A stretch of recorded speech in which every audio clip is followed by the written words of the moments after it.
Hello, Shri Faisal लिबास में सबको राम राम, ओम शांति। ये देखो जी, एंटीक का काम है, हैंडवर्क का सूट रेडी होके आया था। ये देखो, रॉयल ब्लू कलर है और करेब का कपड़ा है, बिल्कुल अच्छे वाला रॉयल ब्लू कलर है।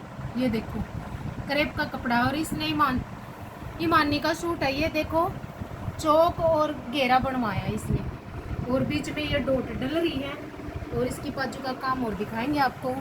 ये देखो, पूरी हैवी बाजू है, इतना हैवी सूट बना है ये, बहुत अच्छा।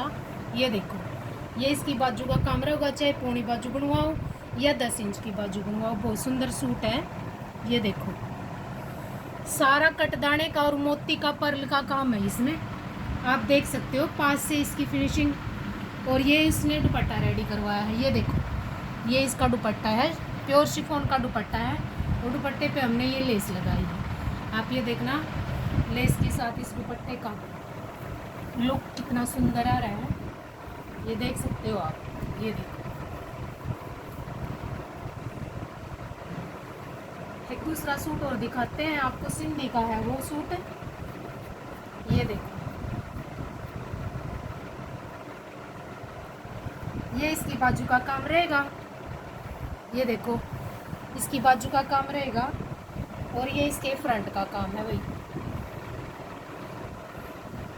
ये देखो, ये इसकी फ्रंट का काम रहेगा। पेस्टल प्याजी सा कलर है, इसने घेरा और बाजू बनवाई है, बीच में ये बुके डलवाई है। आप ये ऐसे ही बनवा सकते हो, कम या ज़्यादा अपने हिसाब से कर सकते हो। चैनल को सब्सक्राइब जरूर करना जी। सबको राम राम, ओम शांति।